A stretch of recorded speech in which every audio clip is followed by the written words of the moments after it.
Saya harap ibu-ibu sehat, semangat, sukacita, walaupun sampai saat ini kita masih ibadah di rumah masing-masing.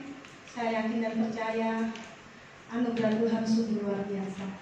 Sampai hari ini kita ada, itu semua karena kebaikan Tuhan. Kita akan memulai ibadah persekutuan kaum wanita siang hari ini. Kita akan pujikan berkat kemurahan.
Terima kasih Tuhan, dan terima kasih juga untuk semua ibu-ibu yang sudah mengambil bagian dalam ibadah ini.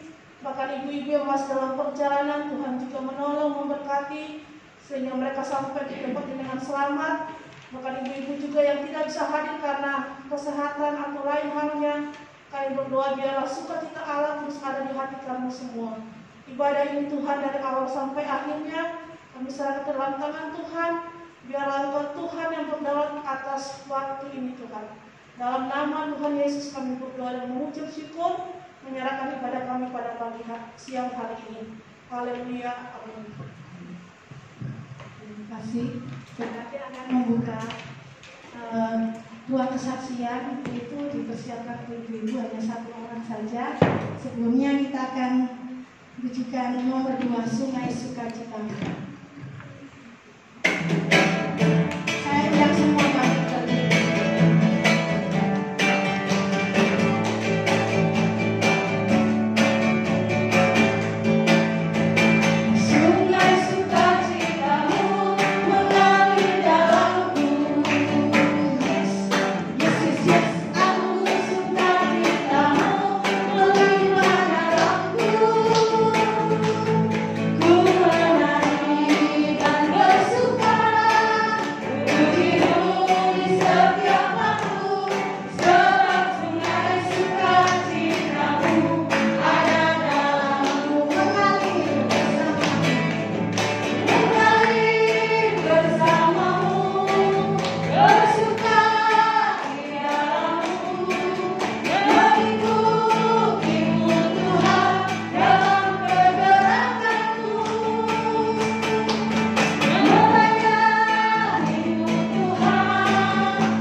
Shalom Ibu, selamat siang. Selamat kita bertemu di dalam Tuhan Yesus. Sudah lama kita nggak bertemu, tetapi Tuhan itu baik terhadap kita. Tuhan selalu menyertai kita, selalu menjaga kita, dan Tuhan itu tidak pernah melepaskan tangannya, selalu memegang erat tangan kita. Walaupun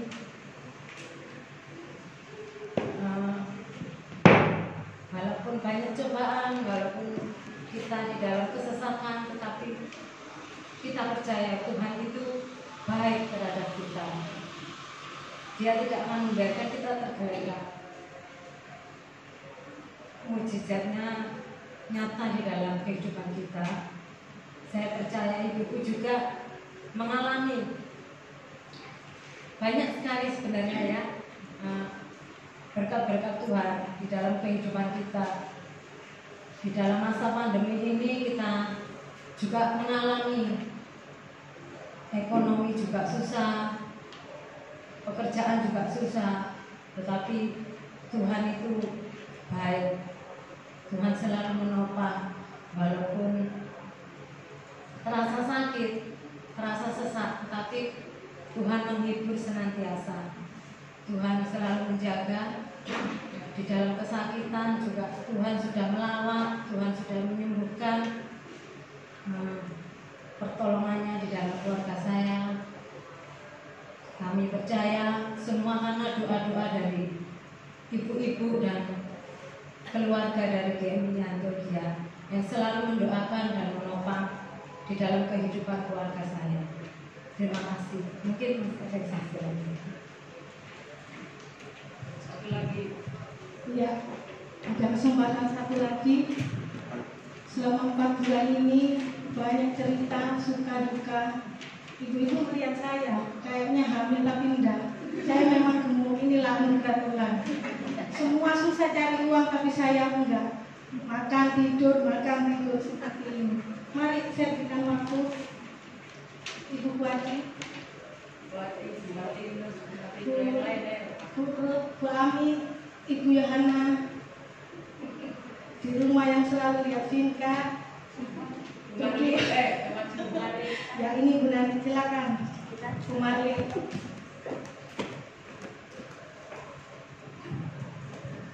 Salam. Terima kasih. Saat ini kami mau menyaksikan cinta kasih Tuhan selama pandemi. Sebagai saya ini sebagai apa ya, sebagai bapak ya, sebagai ibu di rumah ya, enggak semuanya, tapi saya bersyukur pada Tuhan. Tuhan selalu memberi kekuatan, Tuhan selalu memberi berkat bagi saya selama pandemi ini. Ya, kami bersyukur masih bisa ke gereja. Biarpun dekat, saya masih bisa ke gereja. Biar orang 6, orang 7, kami bersyukur. Dan begitu juga Tuhan selalu memberi kekuatan untuk keluarga saya, memberkati apa yang cari uang itu ya susah, tapi saya yakin kok Tuhan itu selalu memberi berkat bagi saya. Enggak sia-sia, memangnya Tuhan Yesus itu. Saya bersyukur sekali. Tuhan selalu memberi kekuatan, memberi kesehatan. Saya ini orangnya takut sakit, tapi kalau Tuhan memberi saya sakit, saya terima. Saya bilang itu, Tuhan, saya minum obat itu ya takut Tuhan. Tapi kalau Tuhan memberi saya sakit ya tetap saya pasti minum obat. Saya bilang itu. Orang-orang bilang ini, Bu Mami itu orangnya pokoknya begini ya. Saya bersyukur karena saya punya Tuhan. Saya bilang, ya ini kalau jadi anak Tuhan. Emang saya gitu kok sama ibu-ibu di sana di tempat saya itu. Usianya sudah kepala 6 tapi masih sehat. Saya bilang bersyukur. Biarpun tidak ada yang masih, maksudnya itu masih berkat, masih uang anak-anak saya, tapi saya selalu bersyukur. Anak saya nggak ada yang ngasih uang ke saya, begitu saya tetap bersyukur. Saya cari sendiri, saya jualan apa yang kami lakukan di rumah, pokoknya saya sendiri yang cari uang, bisa ngasih cucu, bisa ya bisa semuanya lah. Saya bersyukur pada Tuhan. Itulah kesaksian saya selama pandemi. Tapi Tuhan selalu memberi kekuatan dan memberi sehat semua anak cucu saya. Terima kasih.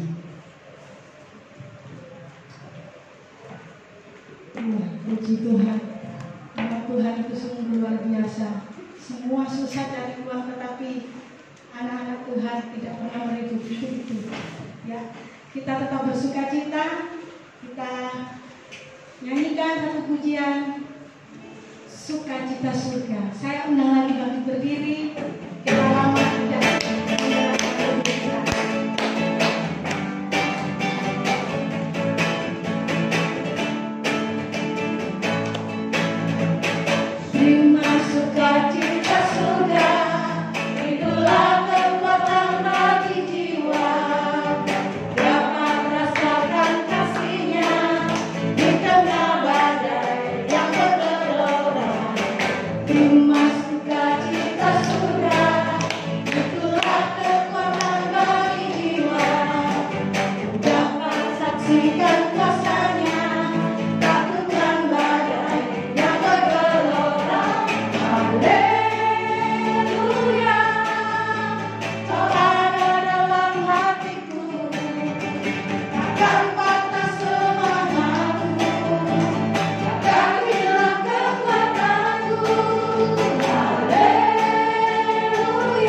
siapkan hatiku Tuhan, untuk ku siapkan hatiku Tuhan. Ku siapkan hatiku Tuhan, hatiku telah siap Tuhan.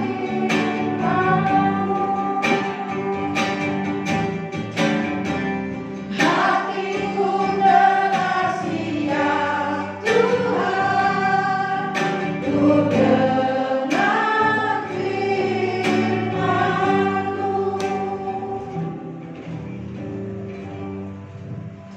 Mari kita berdoa. Terima kasih Tuhan. Kami bersyukur kalau kami masih bisa bertahan sampai hari ini. Itu semua bukan karena kekuatan kami, tapi ada tangan Tuhan yang kuat yang menopang kami. Tangan Tuhan yang tidak bisa kami lihat dengan mata kami, tapi kami melihat dengan iman percaya dan seluruh fakta yang ada dalam hidup kami. Engkau Allah yang setia, tidak pernah meninggalkan kami. Terima kasih Bapa di surga. Dan siang hari ini kami mau merenungkan beberapa bagian tentang kesehatan mental kami di masa pandemi ini, bagaimana kami harus hidup mengandalkan Tuhan. Berkati kami semua lewat materi ini, supaya kami bisa menjadi penolong yang sepadan bagi suami kami, menjadi penolong bagi anak-anak, bagi keluarga, bagi orang-orang yang membutuhkan pertolongan untuk mengenal Tuhan. Berkati hamba-Mu, berkati semua ibu-ibu. Di dalam nama Tuhan Yesus kami berdoa dan kami mengucap syukur. Amin. Silakan duduk. Ya, shalom ibu-ibu yang dikasihi Tuhan. Saya memang waktu itu bilang sama Bu Yuri kalau nanti ada PKP secara offline ya. Saya rindu membagikan satu materi kepada ibu-ibu tentang psikosomatis. Apa sih psikosomatis? Psikosomatis itu seperti ini ya. Ibu-ibu merasa jantung berdebar-debar, merasa punggung sakit, merasa perutnya itu seperti diputer-puter, tapi ketika dibawa ke dokter, sudah diperiksa, dilaborat dan sebagainya, tidak ada apa-apa. Ternyata setelah diteliti dan sebagainya, itu penyakit akibat banyak pikiran. Nah, sebelum saya masuk ke materi ini, mungkin Bu Martinus boleh pindah sini biar kelihatan. Ibu boleh mencatat, nanti kalau yang perlu saya printkan. Yang tidak kelihatan boleh geser sedikit. Di sana tempat saya tadi itu boleh ditempati. Tempat saya tuh ya benar situ. Ada sana. Wadi sana? Kelihatan? Yanti kelihatan? Nah, sekarang saya mau tanya kepada ibu-ibu, rasa takut, rasa cemas, rasa takut atau cemas itu bawaan dari lahir atau kita memang alami karena peristiwa tiap-tiap hari? Siapa yang setuju rasa takut, rasa cemas itu memang bawaan lahir? Angkat tangan. Bawaan lahir. Bagus. Siapa yang percaya memang kalau cemas itu didapatkan dalam perkembangan hidup, perjalanan hidup tiap-tiap hari? 1, 2, 3, semua. Nah, kita akan melihat ya, sebetulnya rasa cemas itu, takut itu dibentuk mulai dari mana. Nah, jadi ibu-ibu yang disebut kecemasan, nggak bisa dibisarkan lagi ya, itu adalah respon dari dalam tubuh kita. Jadi seperti respon tubuh kita kalau kita memegang air panas, langsung kita refleks gini ya. Atau kalau ada benda mau mengenai kita refleks, mata kita berkedip. Nah, itu refleks. Nah, jadi kecemasan itu adalah respon alami dari tubuh kita. Jadi bereaksi dengan peristiwa yang menakutkan. Jadi cemas itu reaksi karena rasa takut. Misalnya kita masuk ke daerah mana itu yang waktu pandemi itu paling banyak dirungkut itu rokok Sampurna. Nah, kita cemas. Gimana kalau aku ke situ? Maka kita takut. Karena kita takut, kita cemas, kita pakai masker, kita pakai ini. Nah, itu adalah respon yang wajar. Tetapi yang tidak wajar wajar adalah kalau kita itu cemas, ini namanya gangguan kecemasan. Dan saya mau mengatakan kita semua ini membawa penyakit bawaan gila. Semua penyakit bawaan gila ini kita punya. Tapi apakah kita kasih makan? Nah, artinya apakah kita depresi, apakah kita stres dan sebagainya. Nah, jadi kalau lebih 6 bulan kita itu mengalami ketakutan, kecepasan, ya, dan tidak bisa ngapa-ngapain, ya, makan tidak selera, mandi males, karena mau mandi takut nanti di kamar mandi airnya itu kena kuman, kena COVID, mau minum juga takut dan sebagainya, itu disebut kecemasan yang ekstrim. Dan inilah yang disebut dengan gangguan kejiwaan. Kita ada yang lebih 6 bulan, sudah 6 bulan ini ya, COVID ya. Nah, cemas tapi masih bisa makan kan? Masih bisa masak, puji Tuhan.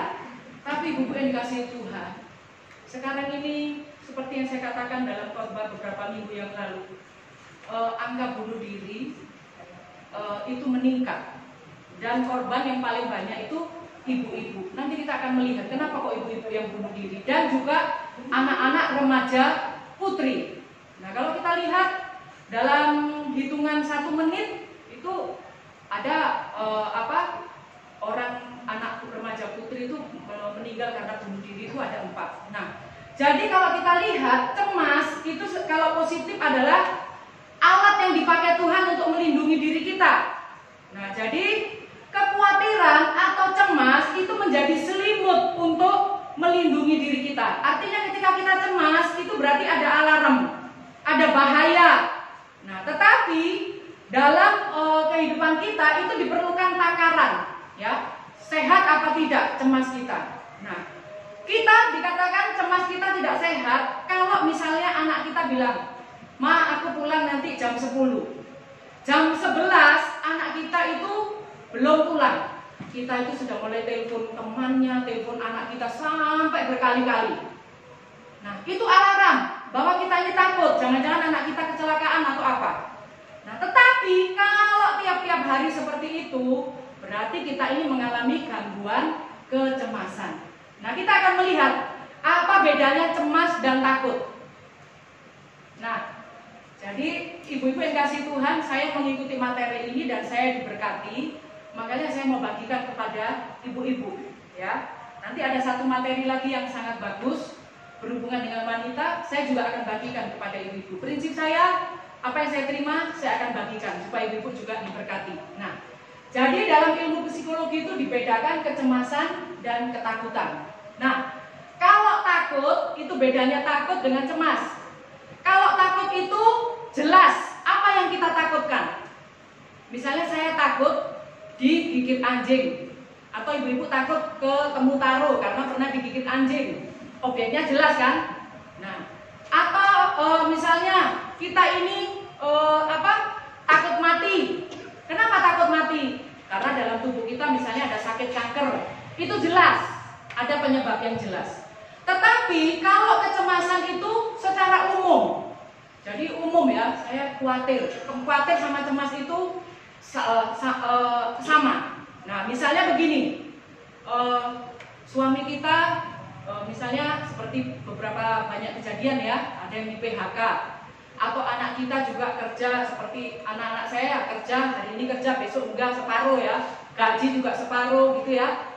Nah, mungkin ketika telepon berbunyi, ada telepon berbunyi terus sudah keringat dingin. Aduh, jangan-jangan giliran aku dipecat atau di PHK. Nah, itu tidak jelas, padahal telepon itu memberitahu GoFood sudah di depan rumah. Nah, itu ya.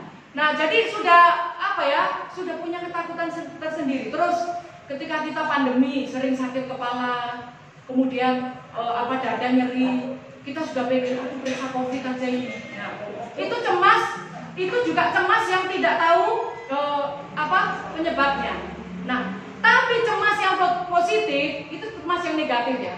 Cemas yang positif ketika kita takut kena COVID, ya, kena pandemi ini. Nah, kita pulang dari pasar, seperti saya kalau sama Vela pulang dari pasar, belanjaan itu saya taruh di depan pintu situ, disemprot semua, baru sayur-sayur dicuci semua bersih, masukin plastik, kita mandi. Nah itu cemas yang positif. Tetapi cemas yang negatif itu adalah baru keluar di pintu gini, sudah masuk lagi cuci tangan 10 kali. Terus baru memegang jemuran, cuci tangan lagi sampai jarinya keriput. Nah itu tidak wajar. Karena apa? Kecemasan itu akan melumpuhkan otak kita. Sekali lagi, ketakutan atau kekhawatiran itu akan melumpuhkan otak kita. Makanya Tuhan bilang, jangan kamu khawatir, jangan kamu khawatir. Berapa kali? 365 kali di Alkitab. Karena Tuhan tahu, ketika kita dikuasai kecemasan, kita cemas itu wajar, itu alarm. Tapi kalau terlalu khawatir, melumpuhkan otak kita. Nah, jadi makanya beda ya, takut. Saya takut kena COVID, keluar dari mana-mana saya cuci tangan. Saya takut semua jemaat di sini kena COVID, masuk di situ cuci tangan. Kita bilang ada hand sanitizer, pakai masker dan sebagainya. Ketakutan itu bisa diatasi, tapi kalau cemas itu sulit. Jadi Bapak dikasih Tuhan, makin tinggi kita dikuasai oleh kecemasan, maka kita akan takut hidup selama-lamanya. Catat itu ya. Makin tinggi kecemasan kita akan takut menghadapi kehidupan ini seluas-luasnya. Makin rendah kita tidak dikuasai oleh kecemasan, maka kita akan bisa hidup seluas-luasnya. Nah, pertanyaannya sekarang untuk ibu-ibu, ya, kita sambil tanya jawab. Menurut ibu-ibu, orang cemas itu apakah orang yang tidak beriman? Ya? Enggak juga. Enggak juga, ya kan? Kenapa alasannya, Bu Esther? Karena secara manusia mungkin kita masih lemah, Bu. Daging mungkin gitu ya. Jadi tidak selamanya orang yang cemas itu lemah, tidak beriman ya. Tidak selamanya ya. Jangan terus kita menghakimi. Kalau kita gimana ya anakku gini, terus kita berdoa, kamu ini nggak beriman. Jangan, hati-hati ya, kita akan melihat nanti. Nah, sekarang kita akan lihat. Nah, kita akan terjawab nanti. Kecemasan itu dari bawaan atau dari sekarang. Nah, kita akan melihat berikutnya. Sumber kecemasan. Nah, sumber kecemasan. Ingat ya, sumber kecemasan itu dimulai dari dalam kandungan. Jadi, relasi yang akrab dengan orang tua sejak kecil, anak-anak mendapatkan rasa aman, dipeluk dan sebagainya, itu akan menolong absennya, hilangnya kecemasan di dalam diri kita. Jadi coba ibu-ibu kita siang hari ini mengingat-ingat, kenapa kita sering cemas, sering takut, aduh. Itu mungkin masa kecil kita kurang rasa aman, kita ditolak, kita kurang dilindungi, kita kurang diterima, ya. Dan rasa cemas itu dimulai bukan ketika kita besar. Makanya kalau kita lihat di dalam Mazmur 51 dikatakan apa? Sejak dari dalam kandungan, ya, kita berdosa. Sejak dari dalam kandungan juga kita ini dikuasai ketakutan, kecemasan. Ketika mungkin ibu kita hamil, ya, anak ini tidak diterima, kok cepat men kesundulan dan sebagainya. Itu sudah terpengaruh dalam emosi diri anak. Atau ketika anak kita kecil, ya, kita bilang gini, membedakan yang sulung dan yang bungsu. Itu juga mempengaruhi pribadi anak kita itu ketika dia besar akan menjadi orang yang pencemas.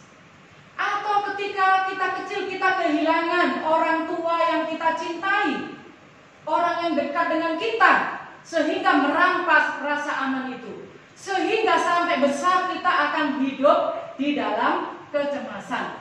Nah, kita akan melihat, ya, relasi yang sehat dengan orang tua.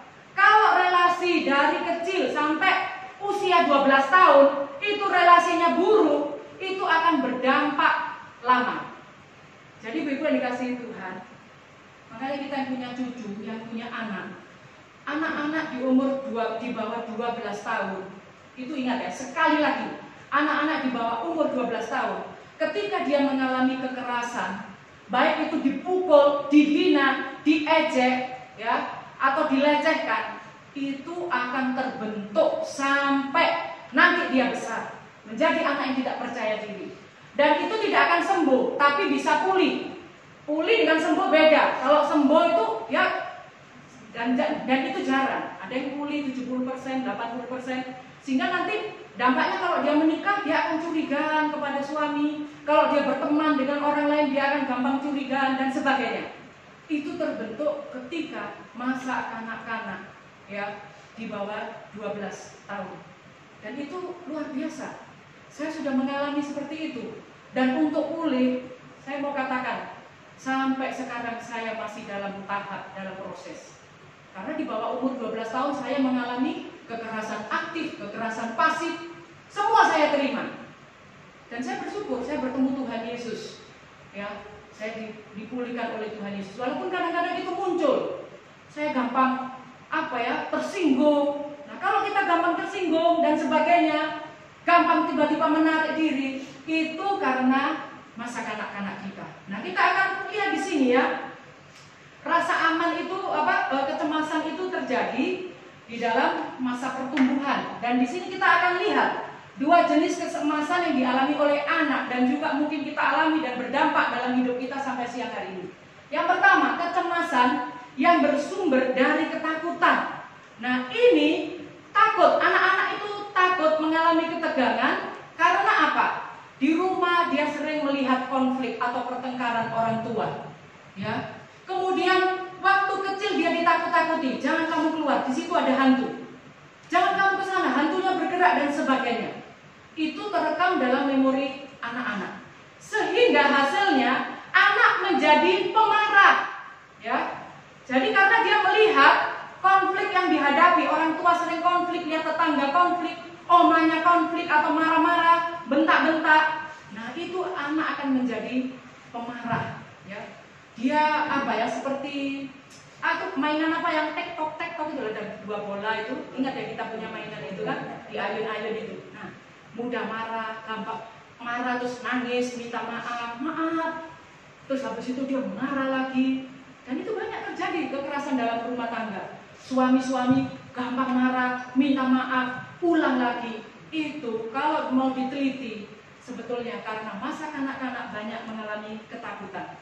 Dan akibat yang kedua, kalau anak-anak kecemasan yang bersumber dari ketakutan yang ini, ya, anak tidak tahan bersinggungan dengan ketegangan, ya.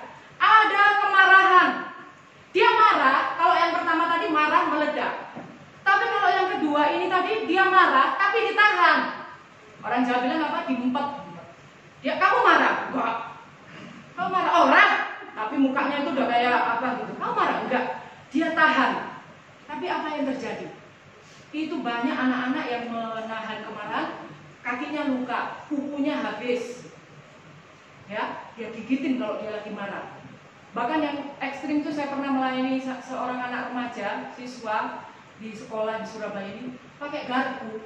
Kalau dia udah marah, dia dimarahi bapaknya, dia marah kepada bapaknya, dia garuk-garuk kakinya pakai garpu. Dan paling parah lagi, dia menyiksa binatang, ya, atau barang dia pecahin dan sebagainya, karena tidak bisa melampiaskan kemarahannya. Nah, yang kedua, kecemasan yang bersumber dari tuntutan. Nah, orang tua memiliki banyak tuntutan. Dia bilang begini, kamu harus hormat sama papa, karena kamu itu anak. Kamu akan papa belikan buku kalau kamu nurut, kalau kamu mengerjakan ini dan sebagainya. Jadi orang tua terlalu banyak menuntut harapan yang banyak kepada anak-anak. Kamu harus begini, kamu harus begini. Nah, sehingga anak-anak merasa gagal untuk memenuhi syarat. Jadi dia merasa selalu, gimana Pak? Aku udah bagus, belum? Ulangi. Nah, anak kalau dituntut cuci piring, ulangi. Pokoknya harus sempurna. Di bawah 12 tahun, ketika dia mengalami seperti ini, ya, dia akan menjadi pribadi yang tidak pernah merasa benar. Selalu salah. Dia sudah ngerjain bagus, ini miring ya? Ini potongannya kurang gini ya? Nah, tidak bisa dikritik. Selalu apa yang dikerjakan dia pikir itu buruk. Dan kemudian kalau kita gampang menjadi terpuruk, gampang menyerah orangnya. Nah, akibatnya di sini inilah rasa tidak aman. Rasa tidak aman ini terus dibawa sehingga sampai tua mengalami rasa tidak aman atau kecemasan. Dan kita akan melihat berikutnya bagaimana sih kecemasan itu bisa berkembang. Nah, kecemasan itu berkembang karena tadi anak dituntut. Sehingga kalau kita lihat karena anak banyak dituntut, dia gagal memenuhi syarat orang tuanya. Kalau nilaimu di bawah 7 terus, kamu tidak akan seperti ini. Kalau kamu tidur begini banyak tuntutan, sehingga ini terus mempengaruhi otak depan dan otak belakangnya. Nah, jadi karena dia tidak bisa memenuhi tuntutan orang tua, menyimpan kemarahan, takut terus takut dan gagal memenuhi tuntutan, sehingga di sini hilang ketentraman, hilang rasa aman. Nah, karena tidak ada rasa aman, tidak ada rasa tentram, maka lahirlah yang namanya kecemasan. Sampai di sini mengerti Ibu? Ya, jadi kenapa kecemasan?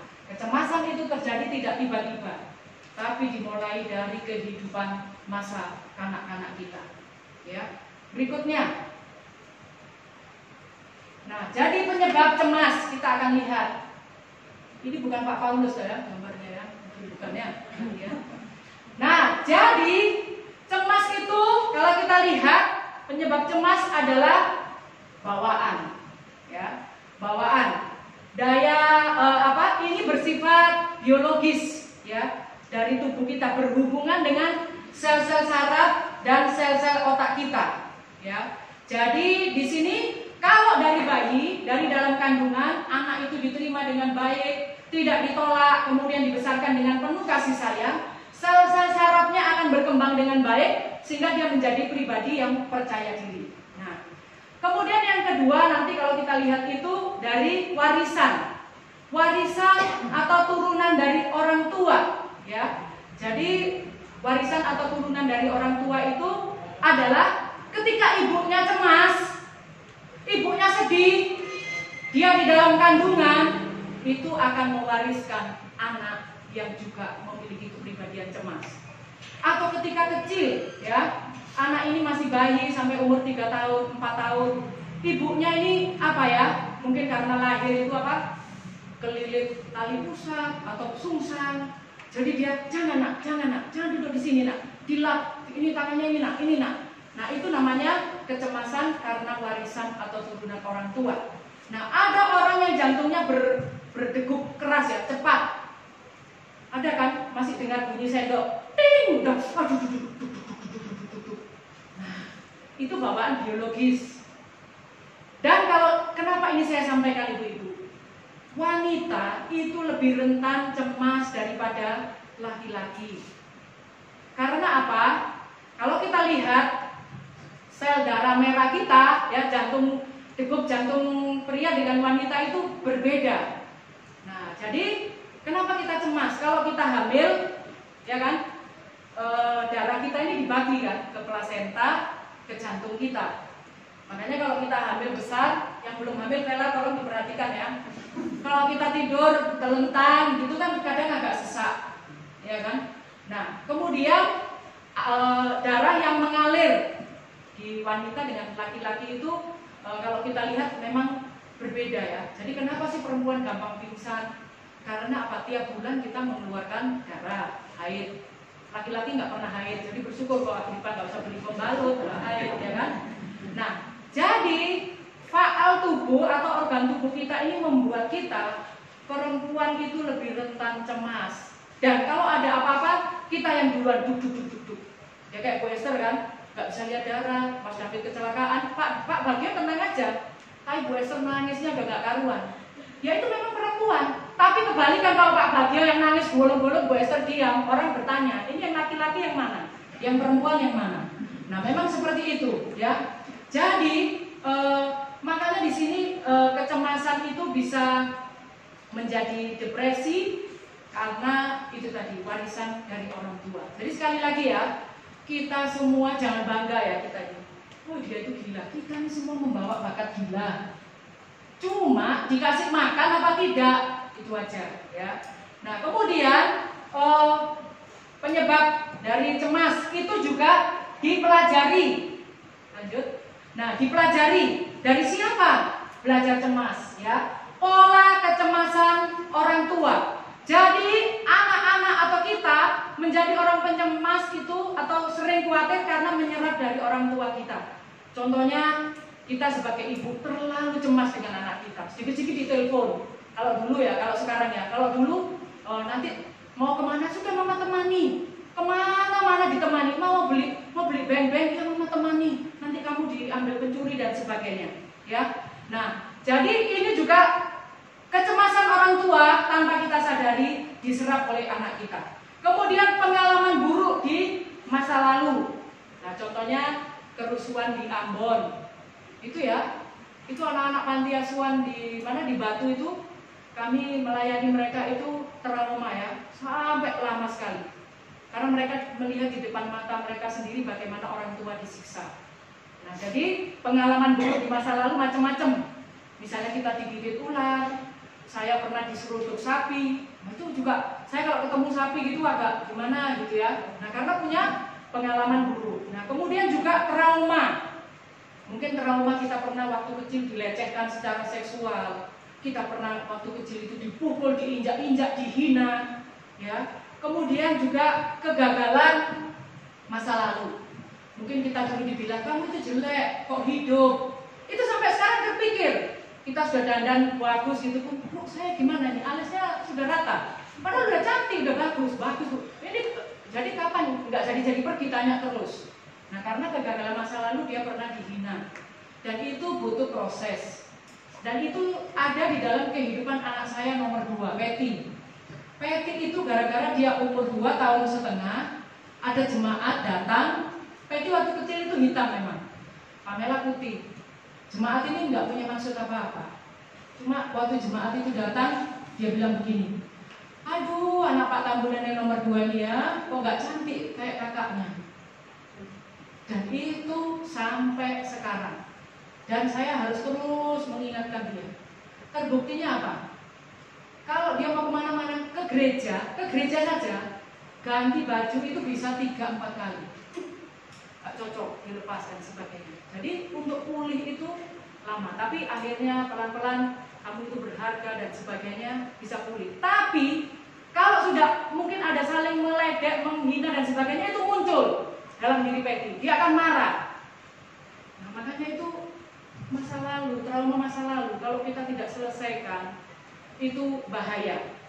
Dan di pandemi ini banyak orang yang stres, rumah sakit jiwa ya, orang konselor dan sebagainya. Kemudian yang ketiga, agak cepat aja. Nah, faktor dari luar.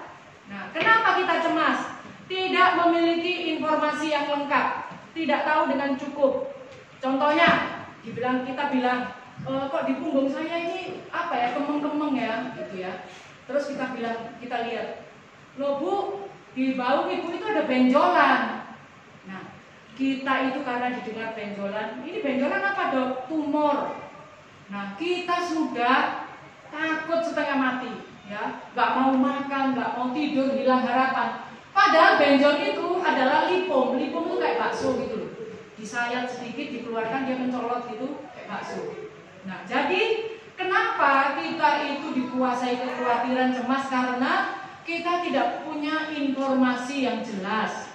Misalnya ibu-ibu masa menopause, ya menopause. Kenapa wajah saya ini kok kayak terbakar?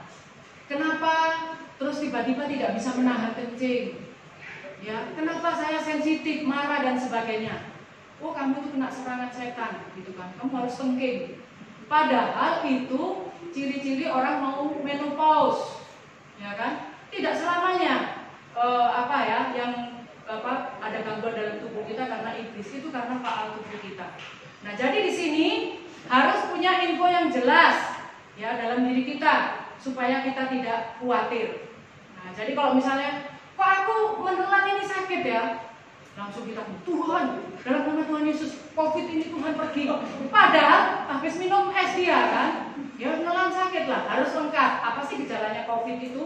Harus rinci. Dari 10 gejala, misalnya, oh aku misalnya ada 8, berarti kita harus isolasi mandiri. Ini baru menelan sakit gitu, terus nggak mau keluar, nggak mau apa, takut, akhirnya sakit betulan, ya kan?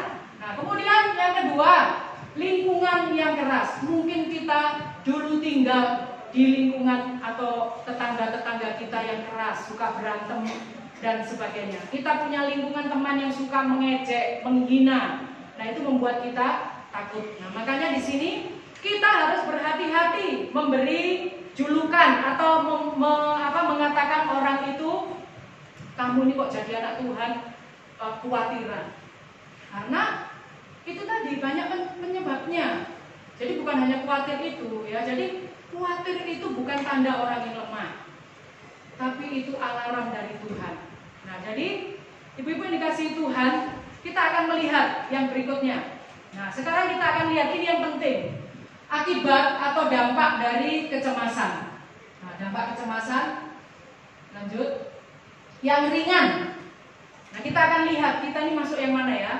Akibat dari cemas atau takut itu lebih berhati-hati. Nah, kemudian pertimbangan yang sangat lama dan matang baru bertindak. Ini akibat kecemasan. Misalnya, ya, dan ini bisa diatasi. Misalnya kita mau ke pasar, terus ada yang bilang, oh di Wonokitri itu yang jual tahu sama tempe itu sebelahnya itu udah kena COVID. Nah, terus kita tuh mau ke pasar itu mikir gitu. Pergi nggak sampai 1 jam. Terakhir udah pergi kan, udah habis semua di pasar. Makanya belinya di Indomaret, beli Indomie gitu ya. Nah itu karena terlalu hati-hati. Bagus sih, tapi terlalu hati-hati akhirnya nggak dapat apa-apa. Ya. Kemudian yang kedua, ringan, itu resah, galau. Kalau zaman sekarang galau ya. Nah galau, terus baru kesulitan, jadi nggak konsentrasi. Karena kita takut nggak konsentrasi. Mau masukin gula ke teh, yang kita masukin garam, ya itu tadi. Hati-hati kalau sudah kita mulai gitu ya. Mau blender tomat, yang kita masukkan apa? Nah kalau sudah gitu tuh berarti kita ini mulai, itu alarm, kita mulai dikuasai. Hati-hati ya. Nah, yang paling parah kan, suami sudah nunggu di sepeda motor. Karena saking paniknya, ada sepeda motor yang lain, kita naik dibonceng yang suami orang lain, itu lebih parah lagi gitu ya. Dan itu ada, jadi hati-hati ya. Kemudian tidak bisa berpikir dengan jernih, sering gugup. Apa yang dipegang jatuh, gugup gitu, panik, aduh gimana nih, keluar masuk dan sebagainya. Kemudian dampak yang berat adalah sudah mulai putus asa.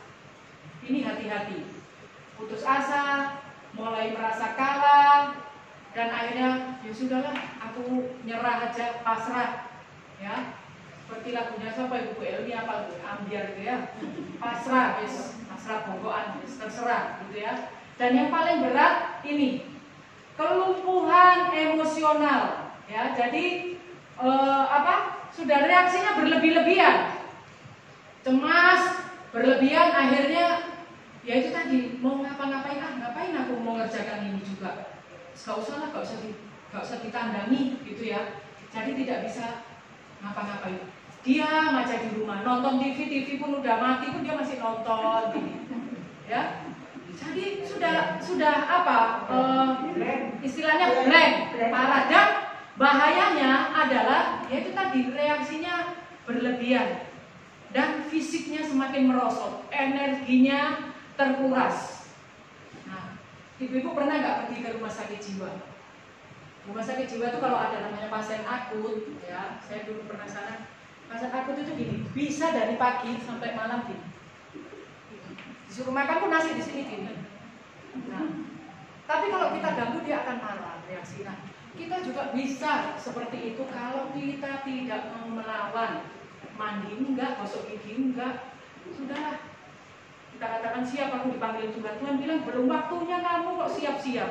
Tuhan aja malas memanggil kita, belum mandi, belum apa, ya kan?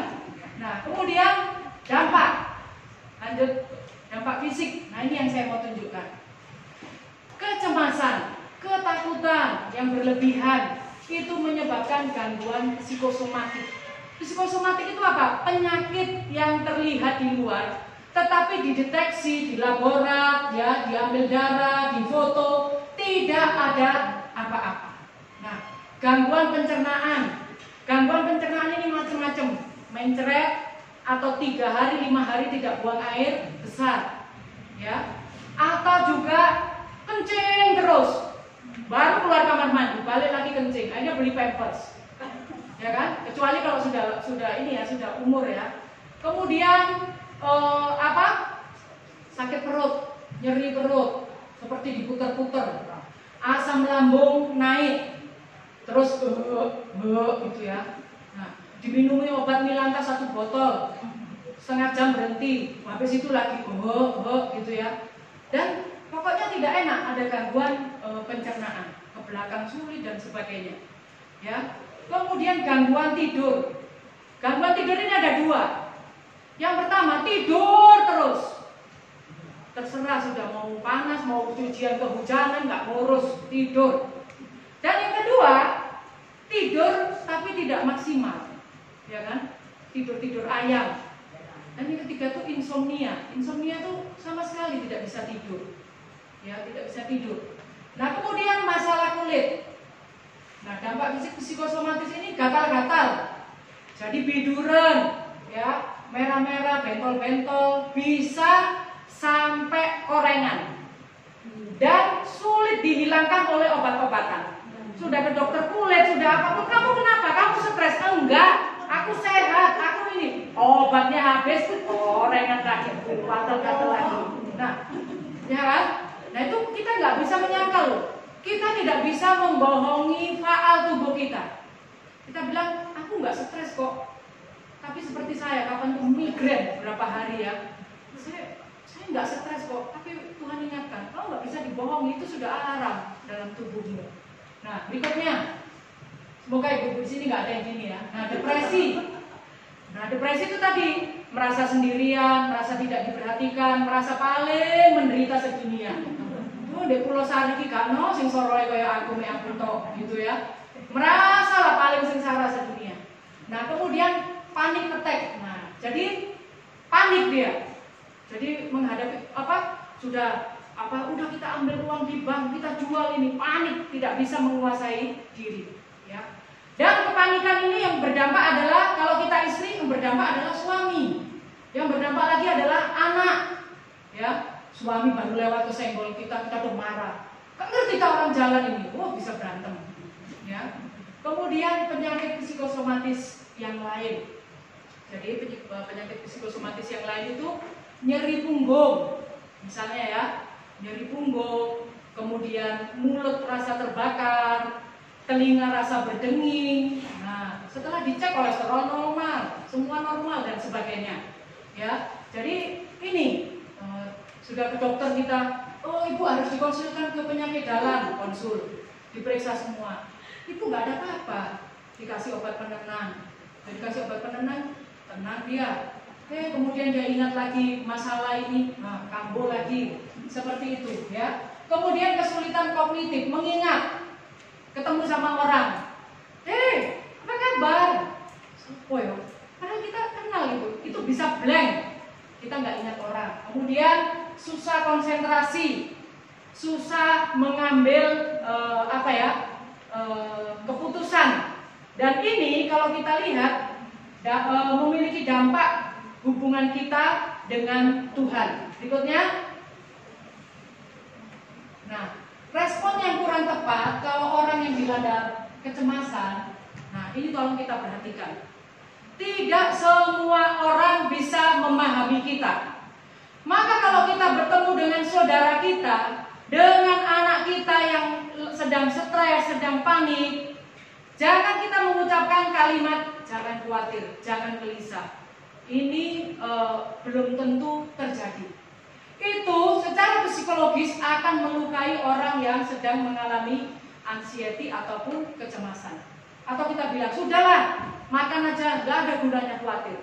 Saya baru tahu juga, itu salah. Lebih baik kita diam, ya. Nah, jadi kita sebagai ibu-ibu yang sudah tahu firman Tuhan, ibu-ibu yang sudah tahu bagaimana mengatasi kecemasan, ini yang harusnya kita lakukan. Silakan, lanjut. Nah, kalau ada orang misalnya datang, aduh Bu Lurah, aku lu sedino ki ndruwedeg awakku lemes keringet dingin. Oh, sampeyan niku guru mana ndak? Sampeyan apa stres? Jangan. Dengarkan dulu. dengarkan saja 5 menit sampai dia bisa mencurahkan itu. Nah, orang yang seperti ini akan mengalami ketenangan. Nah, setelah mendengarkan, nah baru Bu Elmi bilang, sakjane sing sampean takutkan itu gak ono alasane. Contohnya begini. Nah, misalnya curhat ke Bu Elmi, mungkin suaminya nggak pulang beberapa hari karena apa? Buktinya suaminya pulang kan bawa uang. Nah, buktinya ini orang tua sampai. Nah, kita menunjukkan bukti yang jelas. Contohnya lagi, misalnya dilanda kecemasan.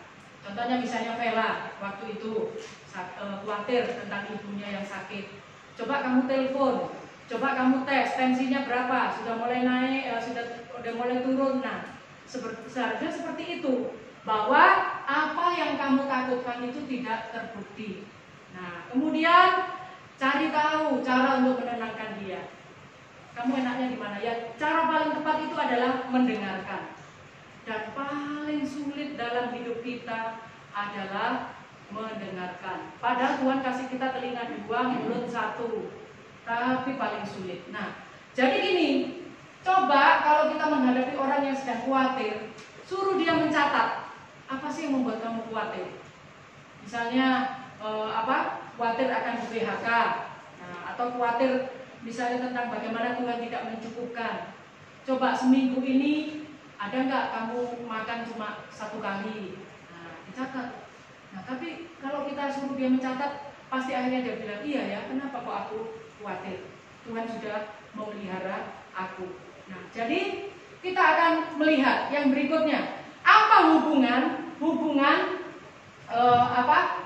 iman dengan kesehatan mental kita? Apa hubungan iman dengan rasa khawatir kita? Kita akan melihat. Nah, jadi apakah orang yang cemas itu tidak beriman? Kita akan melihat. Jadi hubungan iman dengan kesehatan mental kita, dengan kecemasan dan ketakutan, itu ada hubungan yang positif antara iman dan kesehatan mental kita.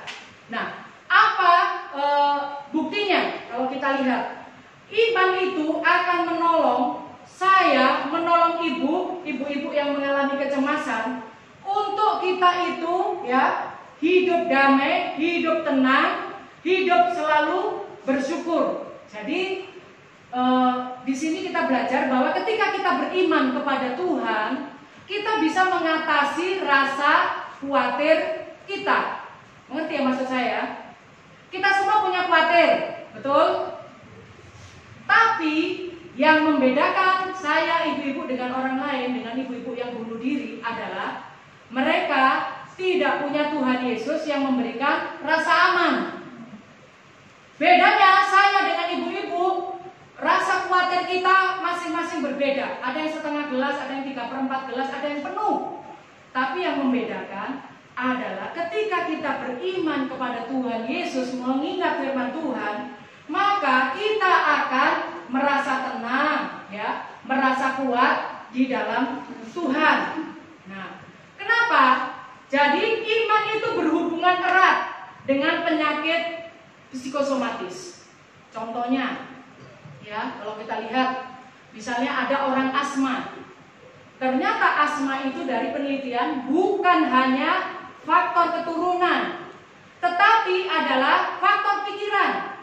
Orang kalau asma, kemudian dia banyak pikiran, pasti asmanya akan kambuh.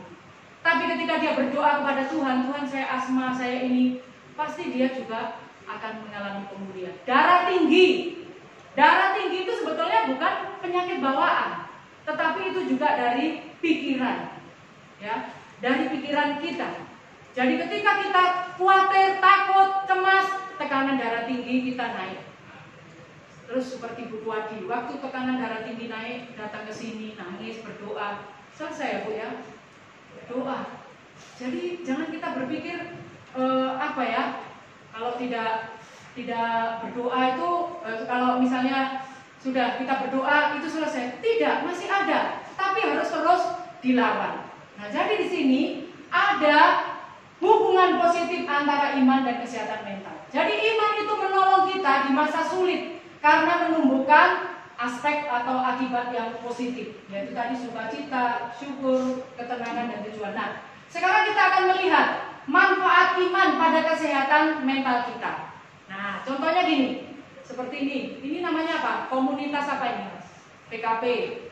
Nah, coba ibu-ibu selama nggak ketemu ada rasa rindu nggak? Hah? Nah, kemudian dari komunitas ini, komunitas rohani ini kita saling menguatkan, saling menghibur nggak? Walaupun di grup PKP itu kadang aneh-aneh ya. Sampai Bu dulu dia tanya gini, Bu, dia cabri saya, itu tadi artinya apa sih?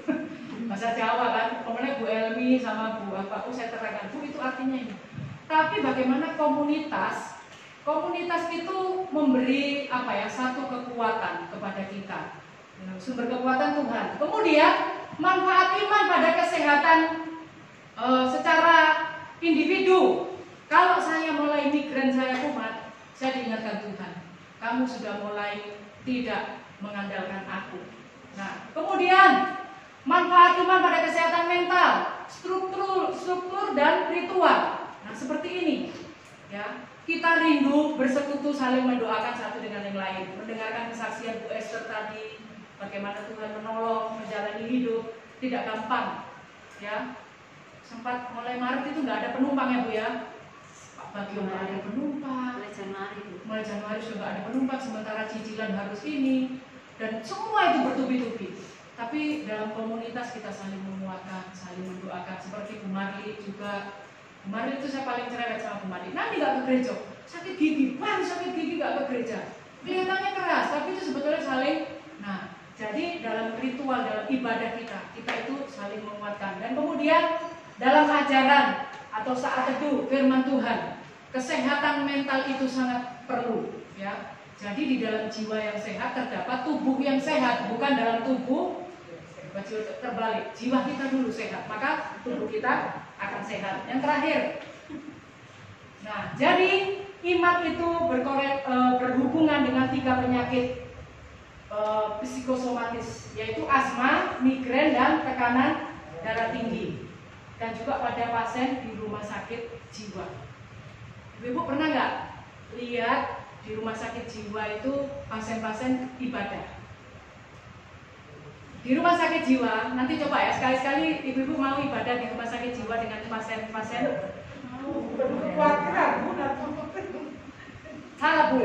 Jadi ketika mereka itu beribadah, saya berapa kali ya membawa anak muda ke sana, mereka semangat Bu.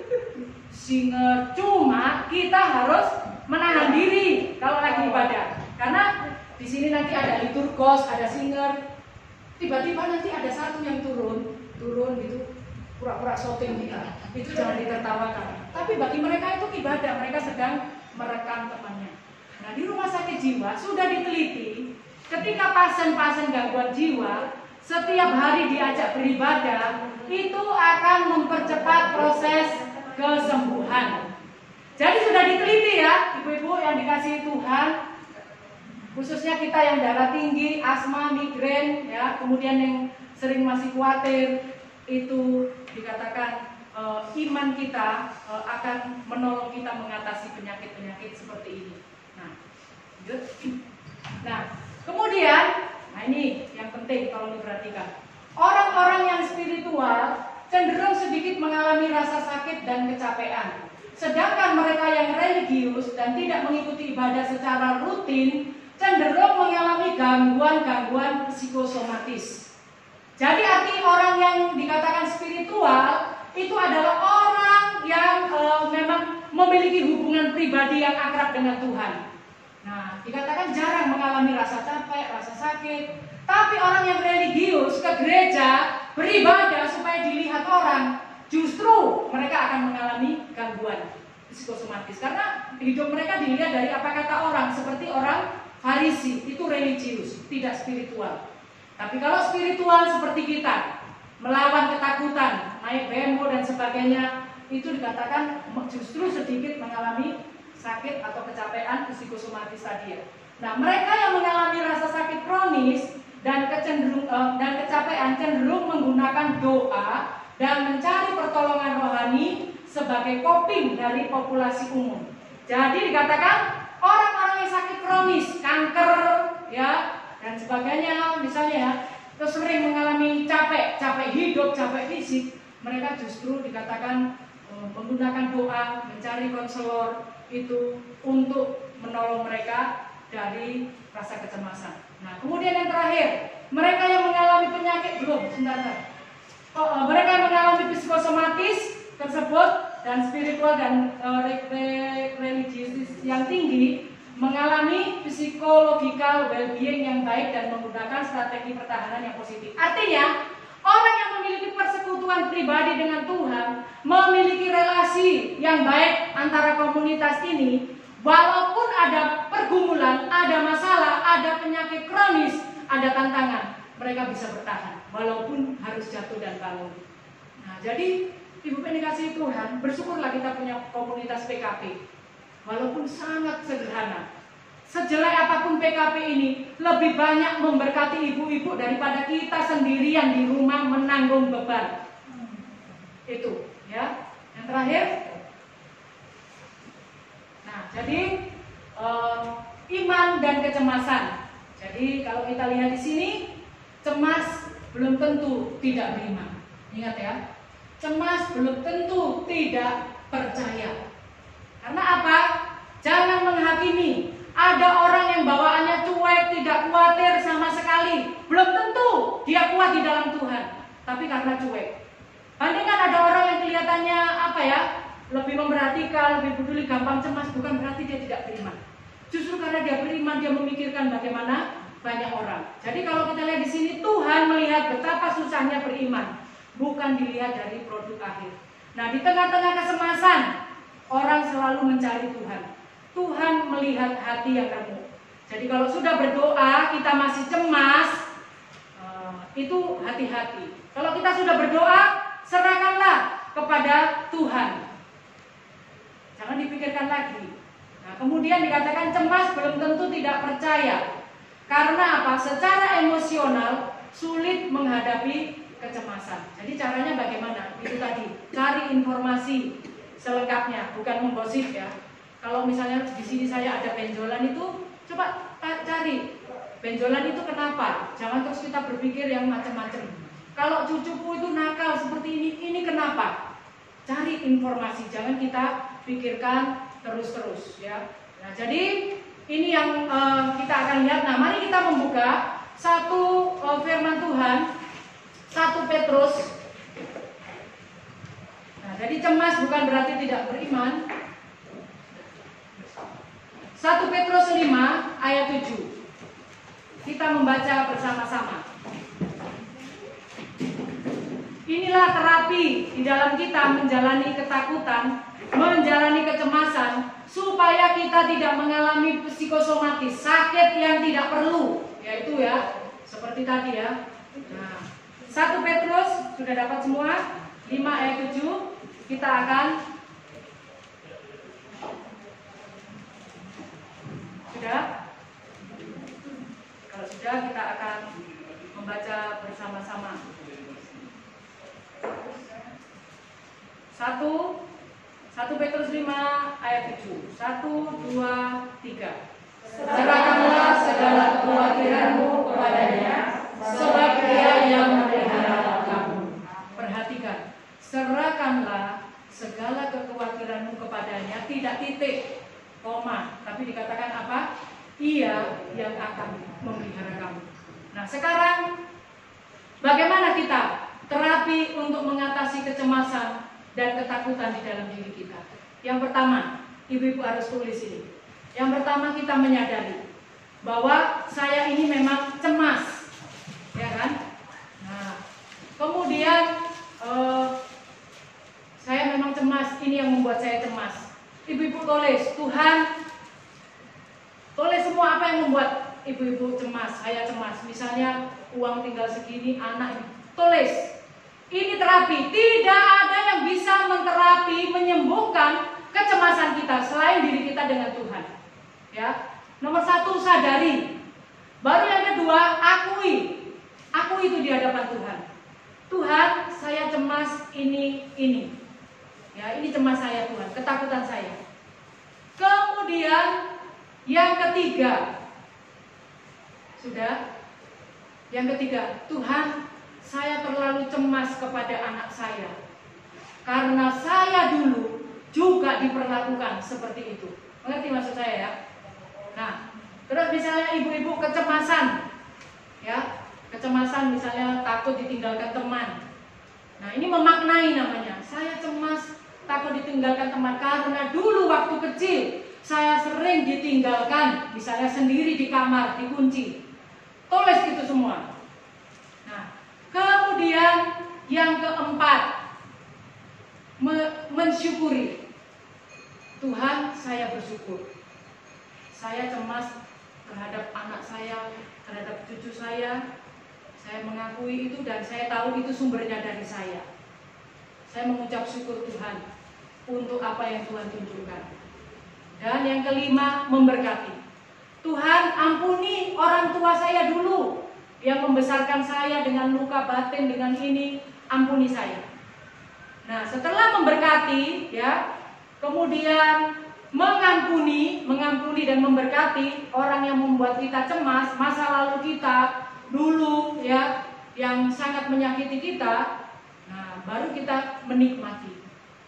Menikmati dalam arti walaupun orang tua kita dulu, ya, membesarkan kita dengan tidak rasa aman, rasa nyaman. Arti menikmati adalah saya bersyukur Tuhan. Sejelek apapun orang tua itu adalah wakil Tuhan yang sudah membesarkan saya. Karena orang tua saya ada di dunia. Itu menikmati. Dan sekarang Tuhan, apa yang dulu saya alami dengan orang tua saya, keluarga saya tidak akan lakukan itu kepada anak-anak saya. Saya memutus rantai itu Tuhan dari kehidupan saya. Dan yang terakhir, yang ketujuh, kita berani bersaksi. Saya dulu orang yang pencemas karena waktu kecil saya dituntut seperti ini, tapi Tuhan memberikan kemenangan kepada saya. Bagikan itu kepada orang lain. Nah, jadi ini ibu-ibu yang dikasihi Tuhan. Tidak ada ketakutan, kecemasan yang tidak bisa diselesaikan di hadapan Tuhan. Menyadari, mengakui, memaknai, ya, mensyukuri, mengampuni, dan memberkati, kemudian menikmati dan bersaksi. Jadi ini yang bisa saya sampaikan di masa pandemi ini. Ingatlah selalu firman Tuhan. Serahkanlah khawatirmu kepada Tuhan, sebab Ia yang memelihara kamu. Jadi jangan kita sakit gara-gara kita khawatir. Jangan kita mengalami penderitaan gara-gara kita khawatir. Tapi kalau kita takut, kita tahu penyebabnya, serahkan itu kepada Tuhan. Karena dikatakan Tuhan yang memelihara, Tuhan juga yang akan memberikan jalan keluar kepada kita semua.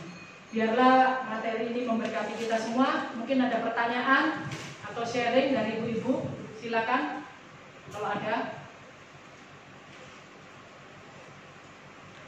Kalau saya mau sharing ini ya, waktu Pamela mau menikah, singkat saja saya sharing. Seminggu sebelum Pamela menikah tuh Pak Charles sakit. Saya tuh berpikirnya, wah ini kena COVID ini. Karena seminggu sebelumnya itu habis Bu Yanti minta tolong ambil uang di bank, Pak Charles itu pergi ketemu dengan satu orang yang mau bertanya tentang Musa dan sebagainya, itu orang Yuda. Nah situ terlambat makan, terus habis makan itu dikasih jus apa gitu ya, langsung dingin. Pulang itu menggigil, terus memang nggak demam, menggigil gitu ya. Nah terus asam lambungnya naik gitu ya. Tapi kami terus berdoa dan sebagainya. Terus Pak Manukuti itu ingatkan, Bu, coba kasih kunyit diparut sama apa itu garam. Nah, tapi dalam perjalanan ternyata memang seperti yang saya katakan tadi, kita tidak bisa menyembunyikan ya alarm dari Tuhan, kekhawatiran, ketakutan. Kalau Tuhan bilang stop, itu stop gitu ya. Jadi rupanya bagaimanapun juga Pamela ini anak pertama. Kalau orang Batak itu anak pertama itu sudahlah gitu ya. Nah, tapi ternyata semua yang diharapkan tidak sesuai dengan yang kami harapkan. Dan itu sempat membuat Pak Charles kecewa gitu ya. Kecewa, keluargaku begini dan sebagainya. Nah, tapi dan itu sampai pernikahan Pamela itu masih fisiknya belum kuat. Tapi ketika akhirnya kami berdoa bersama-sama itu tadi ya, mensyukuri, ya mengampuni dan sebagainya, akhirnya pulih. Dan akhirnya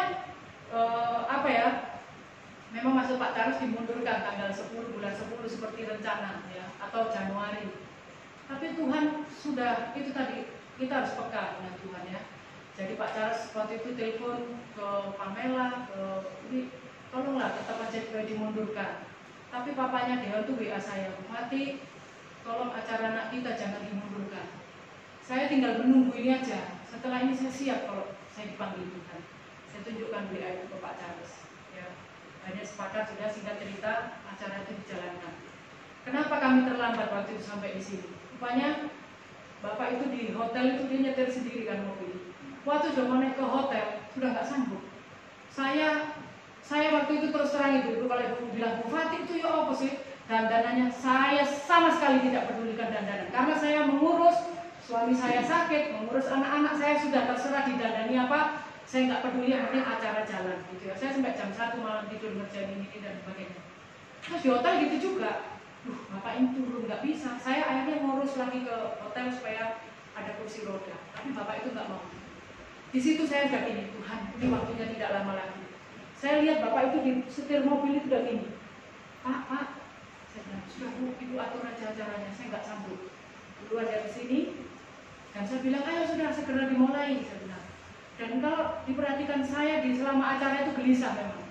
Saya cuma lihat gini, ini secara medis, GCS-nya ya, tanda-tanda kesadaran itu sudah 7, normal 12, 13. Ini kan, karena sudah duduknya hampir miring gini, hampir miring. Saya panggil Peti, kamu aduk air gula sedikit, Bapak itu kan nggak boleh banyak minum, kasih sedikit. Karena nanti sambutan dan sebagainya.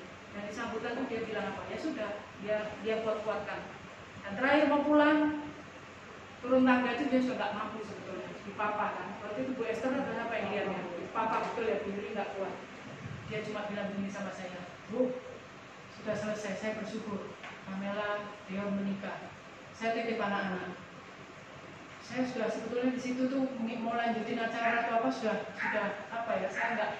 Tapi saya berdoa Tuhan berikan saya kekuatan. Jangan saya beritahu ini ke Pak Charles gitu ya. Dan akhirnya BB dikasih Tuhan selesai. Sampai malam bersihkan gereja semua selesai dan selesai saya puji Tuhan. Senin pagi minggunya saya pulang gereja harus ke Batu. Karena apa? Ibu saya nangis sepanjang malam. Itu cucu pertama. Masa cucuku menikah aku nggak bisa lihat. Marah, nangis. Jadi capek pun saya bilang Pamela, ayo kita pergi. Pergi kami jam 3, jam 9 sampai sini. Hanya ketemu dengan mbaknya. Lega ibu saya.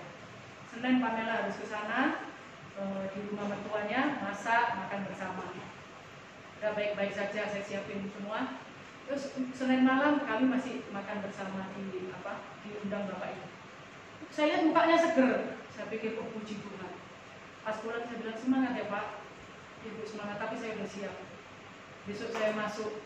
Tapi besok dia harus swab, rapid test, dan negatif baru dia masuk. Rabu pagi dia WA saya, Bu, saya nanti pulang cuci darah minta ayam kota. Saya masakkan, saya titip di UPI. Tapi ternyata Kamis jam 2:30 dipanggil Tuhan. Dan ibu yang dikasih Tuhan, apa yang mau saya saksikan?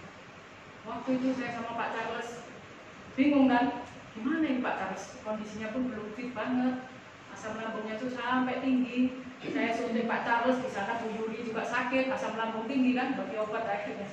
Terus ini waktu itu sudah ditelepon, saya bilang Wi, ya udahlah Pak Yafet, kalau gerejanya nggak mau memakamkan Pak Yafet tidak oke, tapi akhirnya GPIP mau.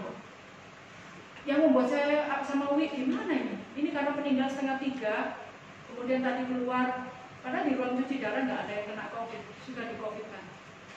Itu saya bilang, tapi ya sudah waktu berjalan terus kan. Akhirnya sudah dimakamkan dan memang memakamkan tuh misalnya yang lahatnya di Buma Tilda, pendetanya di sini. Oh gitu ya.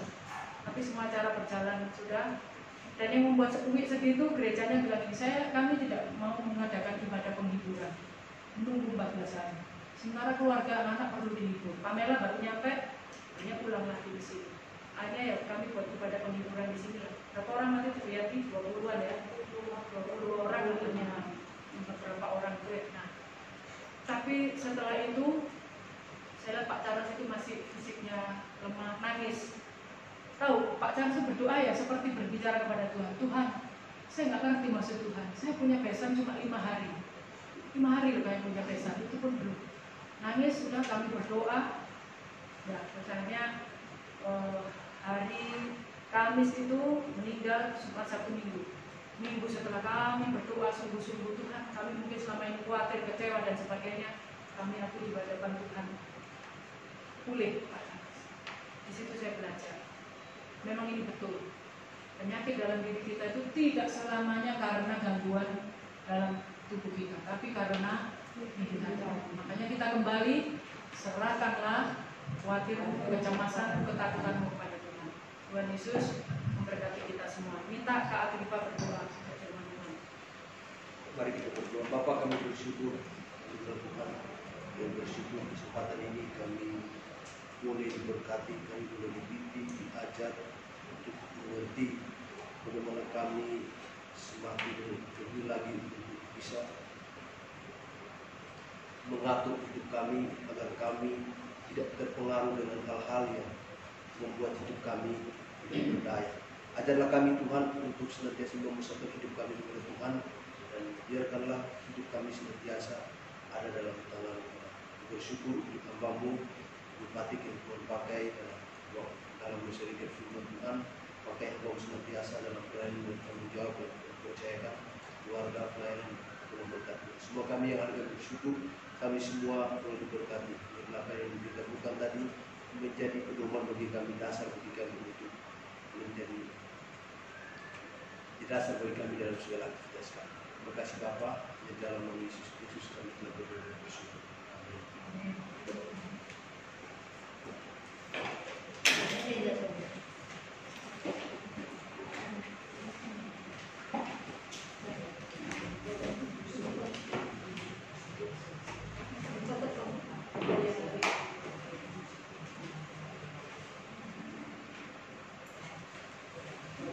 Ya, itulah tadi firman Tuhan yang disampaikan Bupati supaya menjadi berkat bagi kita semua.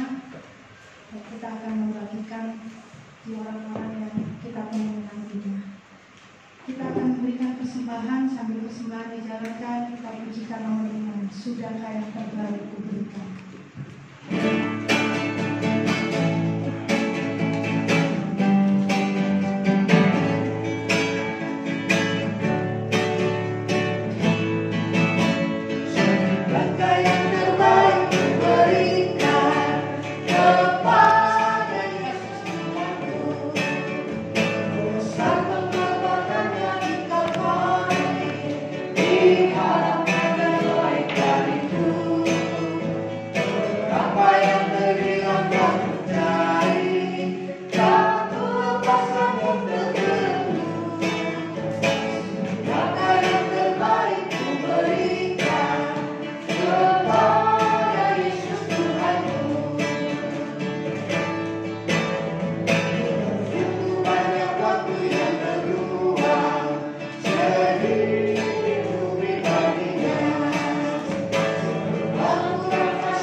Siang hari ini saya undang Ibu Bangkit berdiri, akan menutup dengan satu pujian jejak Tuhan.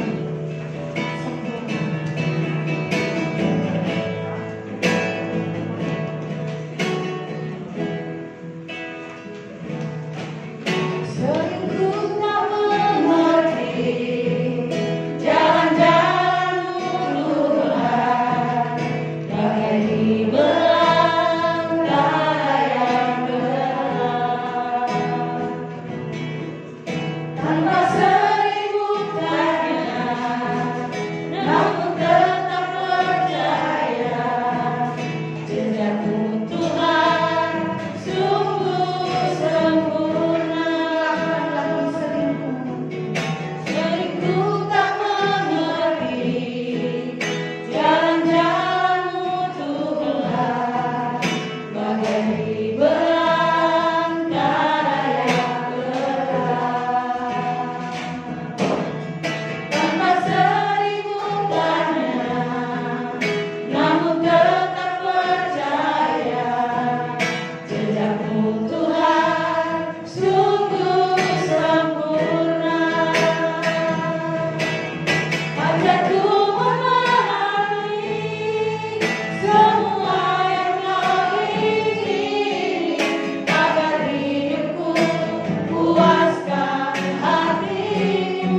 Terima kasih untuk persekutuan yang indah yang Tuhan inginkan kami lakukan pada siang hari ini. Kami bersyukur untuk berkat-berkat Tuhan yang sudah kami terima dalam persekutuan pada siang hari ini. Terima kasih Tuhan, dan kami berdoa biarlah Tuhan terus menolong kami dalam menghadapi situasi kondisi bangsa dan negara ini. Ada banyak hal yang membuat kami cemas, tapi kami berdoa Tuhan mampukan kami untuk tetap beriman kepada Tuhan, untuk tetap teguh kepada panggilan Tuhan, untuk tetap melangkah bersama dengan Tuhan dengan kekuatan yang Tuhan berikan kepada kami. Mampukan kami untuk terus membangun persekutuan pribadi kami dengan Tuhan, supaya kami tetap beriman kepada-Mu, teguh dalam iman kami kepada Tuhan. Terima kasih Tuhan. Kami tahu akan ada banyak persoalan di depan kami, tapi kami percaya bahwa bersama dengan Tuhan Yesus kami akan mampu melewatinya. Tuhan juga tolong kami supaya kami juga menjadi saluran berkat bagi orang-orang di sekitar kami melalui apapun yang dapat kami kerjakan. Terima kasih Tuhan, terima kasih juga untuk persembahan syukur yang sudah kami berikan. Tuhan juga memberkati, biarlah itu terus dapat dipakai untuk membantu pelayanan pekerjaan Tuhan di tempat ini. Terima kasih Tuhan, terima kasih. Kami berdoa untuk semua ibu-ibu yang hari ini tidak hadir. Mungkin yang sakit Tuhan menjamah, Tuhan juga menyembuhkan. Mungkin karena keterbatasan yang ada mereka tidak bisa hadir. Tuhan juga menolong mereka, menghibur, menguatkan mereka. Terima kasih Tuhan untuk hamba-Mu Ibu Yusuf yang sakit. Kami berdoa supaya Tuhan juga yang menjamah, menyembuhkan hamba-Mu, sehingga dia juga boleh bersama dengan kami di lain waktu. Terima kasih Tuhan, terima kasih. Kami terus berdoa supaya Tuhan juga menjaga, memelihara kami, melindungi kami dari setiap penyebaran COVID-19 ini. Tuhan, kami percaya bahwa tangan Tuhan yang kuat itu akan terus dan sanggup menolong kami Tuhan. Terima kasih, kami rindu juga supaya Tuhan menolong secara khusus pemerintah kami dalam penanganan COVID-19 dengan adanya vaksin yang sudah diuji coba. Kami rindu juga bahwa vaksin itu boleh berhasil dan dapat digunakan nanti oleh untuk semua warga bangsa di negara ini Tuhan. Terima kasih, kami bersyukur juga untuk besok bangsa ini juga boleh merayakan hari ulang tahun lagi. Terima kasih untuk kemerdekaan yang Tuhan berikan untuk bangsa kami, dan kami berdoa memberkati bangsa dan negara kami. Biarlah semakin hari semakin maju, semakin juga melalui kehadiran kami anak-anak Tuhan di bangsa ini, nama Tuhan juga terus diserukan atas bangsa dan negara ini. Berkati Pak Presiden bersama semua jajaran pemerintah yang ada, bahkan pemerintah pusat dan daerah, Tuhan juga berkati. Terima kasih Tuhan, terima kasih. Dan kami juga akan kembali ke rumah kami masing-masing. Tuhan jaga, Tuhan pelihara kami ketika kami dengan kendaraan pribadi, bahkan kendaraan umum. Tuhan lindungi kami supaya kami sampai di rumah dengan selamat. Kami tidak terjangkit virus apapun dalam perjalanan kami Tuhan. Kami juga pulang di rumah, kami juga boleh memberkati keluarga kami masing-masing yang ada di rumah. Terima kasih Tuhan, terima kasih. Ini doa kami, ini ucapan syukur kami, karena Tuhan sudah menolong kami dalam ibadah yang ada pada siang hari ini. Dalam nama Tuhan saya berdoa, dan biarlah kasih karunia dari Allah Bapa, pertolongan dari Tuhan Yesus, dan pembimbingan Roh Kudus akan terus ada bersama-sama dengan kami, baik untuk Bapak Ibu yang akan pulang, bahkan kami yang tinggal tempat ini. Di dalam nama Tuhan Yesus kami berdoa untuk syukur. Haleluya, amin. Bapa, terima kasih.